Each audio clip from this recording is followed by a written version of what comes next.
अस्सलामुअलैकुम वरहमतुल्लाहि वबरकातुहू। मेरे प्यारे स्टूडेंट, कैसे हैं आप तमाम हजरात। उम्मीद करता हूँ कि आप तमाम हजरात खैर और आफियत से होंगे। मैं मुनव्वर हुसैन आप तमाम हजरात को अपने ही YouTube channel Urdu with MH में खैर मकदम करते हैं, खुश आमदीद करते हैं, अहलन व सहलन मरहबा कहते हैं। स्टूडेंट, जैसा कि आप हजरात को मालूम है कि मैं दरख्शा उर्दू हिस्सा 2 क्लास 10th लेकर हाजिर हुआ हूँ। स्टूडेंट, इसके अंदर जितने भी ऑब्जेक्टिव क्वेश्चन सीरीज पढ़ाने जा रहा हूँ वो है आपका 2017 से लेकर 2023 तक जितने भी एग्ज़ाम हुए हैं उसके अंदर ये क्वेश्चन पूछा जा चुका है। क्योंकि आपके पास टाइम बहुत कम है, इसलिए मैंने मुनासिब समझा कि आपको किस तरीके से अच्छे अंदाज से आप तैयारी कर सकें और अच्छे नंबरात का मुजाहरा कर सकें, इसलिए मैंने ऐसे क्लास यानी ऐसे क्वेश्चन को लेकर हाजिर हुआ हूँ, पढ़ाने की कोशिश कर रहा हूँ। स्टूडेंट, एक बात मैं आप हजरात को गोशो गुजार कर देना चाह रहा हूँ कि कल यानी 23 तारीख बरोज़ मंगल को शाम 7 बजे आप हजरात के लिए मैं लाइव आने वाला हूँ, यानी लाइव क्लास कराने वाला हूँ, जो है आपका ख़ास तौर से उर्दू ग्रामर यानी उर्दू कवायद में लाइव क्लास में ज़रूर भी ज़रूर इंशाअल्लाह आपको 23 तारीख यानी बरोज़ मंगल यानी कल 7 बजे शाम को इंशाअल्लाह लाइव आऊँगा। आप हजरात ज़रूर अटेंड करेंगे और अपने दोस्त अहबाब को भी इनका इत्तला ज़रूर कर देंगे कि मैं लाइव क्लास कराने वाला हूँ जो उर्दू ग्रामर से मुताल्लिक़ है। तो चलिए स्टूडेंट, आज जो मैं क्लास कराने जा रहा हूँ वह है किताब रोशनी के मुताल्लिक़ यानी हिस्से नज़्म। आपकी क्लास 10th में 2 किताब है, एक है दरख्शा और एक है रोशनी। तो दरख्शा के मैंने तमाम के तमाम ऑब्जेक्टिव क्वेश्चन पढ़ा दिया और रोशनी का भी मैं इससे पहले वाले वीडियो पढ़ा दिया, और आज आखिरी है जो रोशनी के मुतालिक 2-3-4 सबक है, इसको मैं पढ़ाकर यानी ये आपका मुकम्मल आपका ऑब्जेक्टिव यानी दोनों किताबों का हो जाएगा। इसी के अंदर से इंशाअल्लाह आपका आने वाले एग्ज़ाम में क्वेश्चन आएगा, इससे बाहर से नहीं आ सकता है। तो चलिए स्टूडेंट, बिला किसी ताख़ीर के आज के हम इस क्लास को आगाज़ करते हैं। आज का है हिस्से नज़्म सबक नंबर 1 वारिस शाह से। सवाल नंबर 1 में है नज़्म वारिस शाह से किसकी नज़्म है। ऑप्शन ए है अमृता प्रीतम, ऑप्शन बी है सीताकांत महापात्रा, ऑप्शन सी है चकबिस्त, ऑप्शन डी है इनमें कोई नहीं। तो स्टूडेंट, आपका सही ऑप्शन होगा ए यानी नज़्म वारिस शाह से अमृता प्रीतम की नज़्म है, यानी ऑप्शन ए आपका यहाँ सही हो जाएगा। स्टूडेंट, आगे चलते हैं। सवाल नंबर 2 में पूछा गया है वारिस शाह से किस ज़बान की नज़्म है।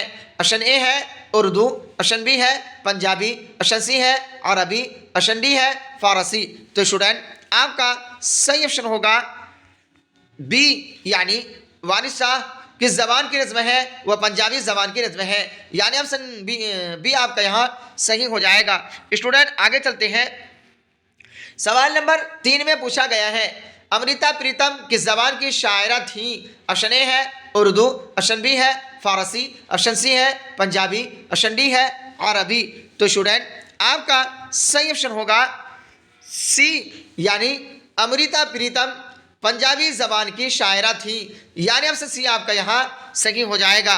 स्टूडेंट, आगे चलते हैं। सवाल नंबर 4 में पूछा गया है वारिस शाह से किस तरह की नज़्म है।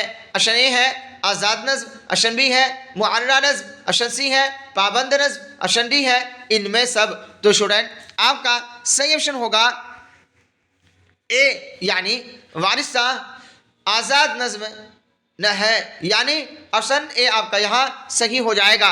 स्टूडेंट, आगे चलते हैं। सवाल नंबर 5 में पूछा गया है अमृता प्रीता की कौन सी नज़्म आपके निसाब में शामिल है। ऑप्शन ए है इंसान, ऑप्शन बी है बारिश की एक सुबह, ऑप्शन सी है वह मुलाकात, ऑप्शन डी है वारिस शाह से। तो स्टूडेंट, आपका सही ऑप्शन होगा डी यानी अमृता प्रीतम की वारिस शाह नज़्म आपके किताब में यानी आपके निसाब में शामिल है, यानी ऑप्शन डी आपका यहाँ सही हो जाएगा। स्टूडेंट आगे चलते हैं, सवाल नंबर 6 में पूछा गया है नज़्म वारिस शाह से मैं किस सूबा का जिक्र है? ऑप्शन ए है बिहार, ऑप्शन बी है पंजाब, ऑप्शन सी है यूपी, ऑप्शन डी है उड़ीसा। तो स्टूडेंट आपका सही ऑप्शन होगा बी, यानी नज़्म वारिस शाह से मैं किस सूबा का यानी सूबा पंजाब का जिक्र है, यानी ऑप्शन बी आपका यहाँ सही हो जाएगा। स्टूडेंट आगे चलते हैं, सवाल नंबर 7 में पूछा गया है नज़्म वारिस शाह में वारिस शाह कौन थे? ऑप्शन ए है गवर्नर, ऑप्शन बी है अफसर, ऑप्शन सी है बुजुर्ग, ऑप्शन डी है बादशाह। तो स्टूडेंट आपका सही ऑप्शन होगा सी, यानी नज़्म वारिस शाह में वारिस शाह बुजुर्ग थे, यानी ऑप्शन सी आपका यहाँ सही हो जाएगा। स्टूडेंट आगे चलते हैं, सवाल नंबर 2 में पूछा गया है, इस सबक नंबर यानी चैप्टर नंबर 2 में पूछा गया है 2 है दिए, यानी जिसे हम रोशनी कहते हैं। ऑप्शन ए है सवाल नंबर 1 में है नज़्म दिए किसकी लिखी हुई है? ऑप्शन ए है अमृता प्रीतम, ऑप्शन बी है अरुण कोहल्टर,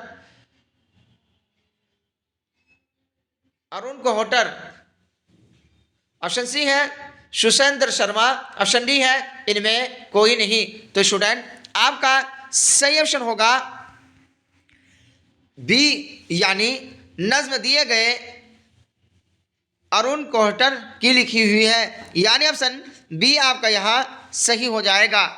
स्टूडेंट आगे चलते हैं, सवाल नंबर 2 में पूछा गया है नज्म दिए किस जबान में है? ऑप्शन ए है पंजाबी, ऑप्शन बी है गुजराती, ऑप्शन सी है मराठी, ऑप्शन डी है बंगला। तो स्टूडेंट आपका सही ऑप्शन होगा सी, यानी नज्म दिए मराठी जबान में है, यानी ऑप्शन सी आपका यहाँ सही हो जाएगा। स्टूडेंट आगे चलते हैं, सवाल नंबर 3 में पूछा गया है नज्म दिए के मुतरजिम कौन है, यानी तर्जुमा करने वाले कौन है? ऑप्शन ए है सादिक, ऑप्शन बी है असलम मिर्ज़ा, ऑप्शन सी है जिलानी बानो, ऑप्शन डी है इनमें कोई नहीं। तो स्टूडेंट आपका सही ऑप्शन होगा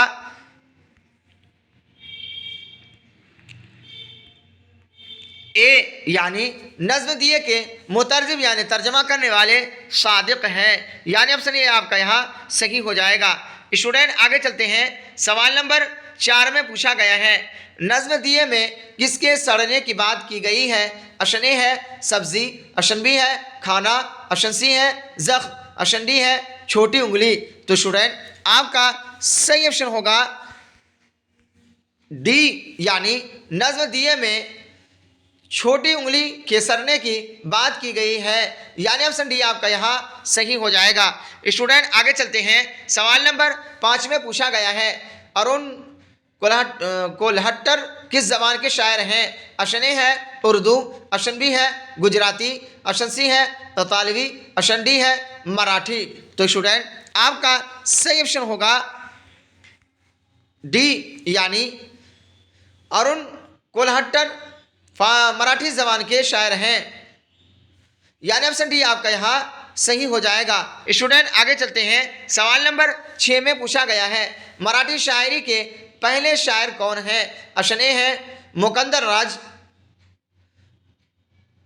राज, ऑप्शन बी है अरुण कोल्हट्टर, ऑप्शन सी है असलम मिर्ज़ा, ऑप्शन डी है इनमें कोई नहीं। तो स्टूडेंट आपका सही ऑप्शन होगा ए, यानी मराठी शायर के पहले शायर मुकंद राज है, यानी ऑप्शन ए आपका यहाँ सही हो जाएगा। स्टूडेंट आगे चलते हैं, सवाल नंबर 7 में पूछा गया है महाराष्ट्र में कौन सी जबान बोली जाती है?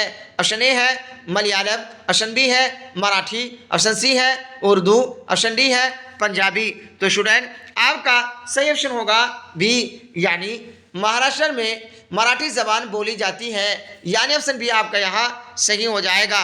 स्टूडेंट आगे चलते हैं, चैप्टर नंबर 3 बारिश की एक सुबह। ऑप्शन ए, इसमें सवाल नंबर 1 में पूछा गया है नज़्म बारिश की एक सुबह किस जबान में है? ऑप्शन ए है ओडिया, ऑप्शन बी है मराठी, ऑप्शन सी है गुजराती, ऑप्शन डी है बंगला। तो स्टूडेंट आपका सही ऑप्शन होगा ए, यानी नज़्म बारिश की एक सुबह ओडिया जबान में लिखी गई है, यानी ऑप्शन ए आपका यहाँ सही हो जाएगा। स्टूडेंट आगे चलते हैं। सवाल नंबर 2 में पूछा गया है, नज़्म बारिश की एक सुबह के खालिक, खालिक कहते हैं पैदा करने वाला, यानी यहाँ मुराद होगा लिखने वाला। ऑप्शन ए है अमृता प्रीतम, ऑप्शन बी है सीताकांत महापात्रा, ऑप्शन सी है असलम मिर्ज़ा, ऑप्शन डी है कोई नहीं। तो स्टूडेंट आपका सही ऑप्शन होगा बी, यानी नज़्म बारिश संग की एक सुबह सीताकांत महापात्रा ने लिखा, यानी इसके लिखने वाले सीताकांत महापात्रा हैं, यानी ऑप्शन बी आपका यहाँ सही हो जाएगा। स्टूडेंट आगे चलते हैं। सवाल नंबर 3 में पूछा गया है, नज़्म बारिश की एक सुबह के शायर का ताल्लुक़ किस सुबह से है? ऑप्शन ए है पंजाबी, ऑप्शन बी है मलयालम, ऑप्शन सी है उड़ीसा, ऑप्शन डी है मराठी।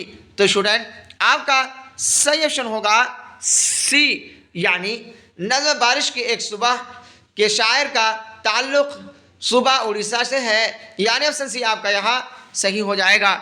स्टूडेंट आगे चलते हैं। सवाल नंबर 4 में पूछा गया है, नज़्म बारिश की एक सुबह में किसकी छुट्टी गुजारने की बात की गई है?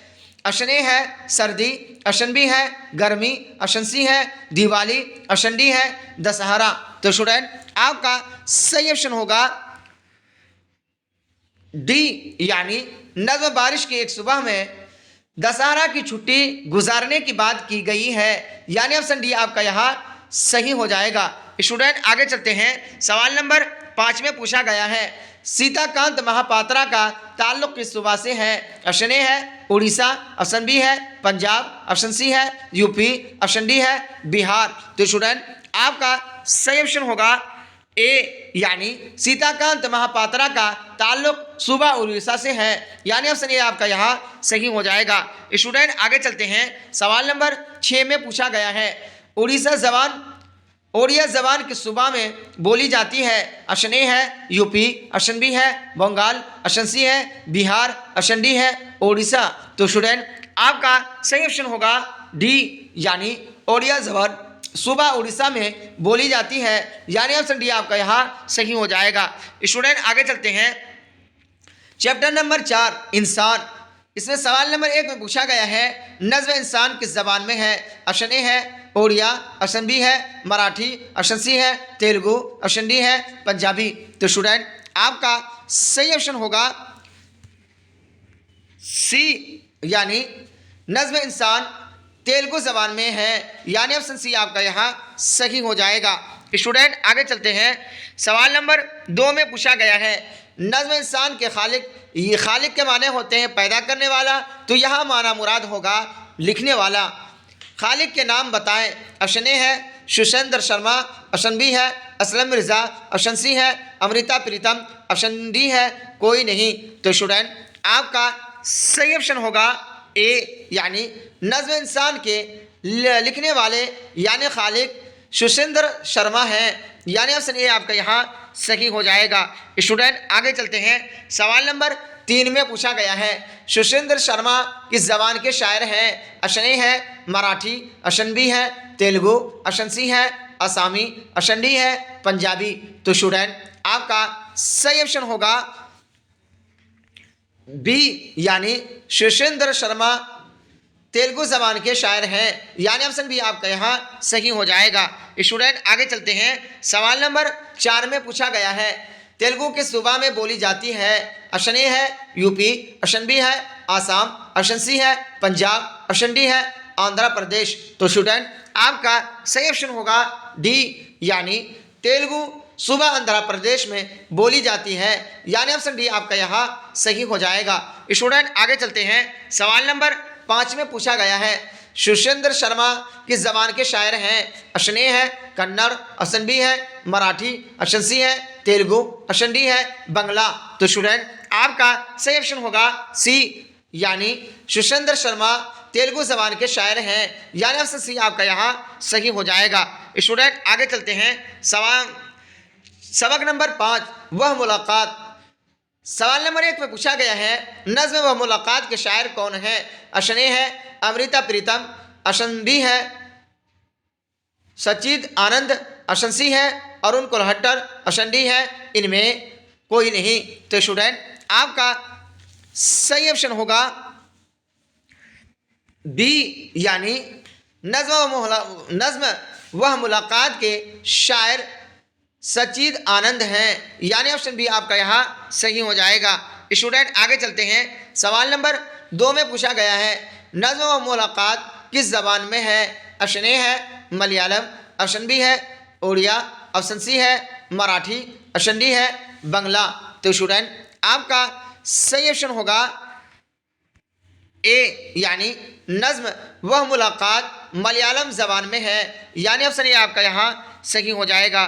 स्टूडेंट आगे चलते हैं। सवाल नंबर 3 में पूछा गया है नज्म व मुलाकात के मुतरजिम यानी तर्जमा करने वाले कौन हैं? ऑप्शन ए है सादिक, ऑप्शन बी है जिलानी बानो, ऑप्शन सी है असलम मिर्ज़ा, ऑप्शन डी है मजहरुल हक अलवी। तो स्टूडेंट आपका सही ऑप्शन होगा सी, यानी नज्म व मुलाकात के मुतरजिम मजहरुल हक अलवी है, यानी ऑप्शन डी आपका यहाँ सही हो जाएगा। स्टूडेंट आगे चलते हैं। सवाल नंबर 4 में पूछा गया है नज्म व मुलाकात में कितने बरसों बाद मुलाकात की बात कही जाती है?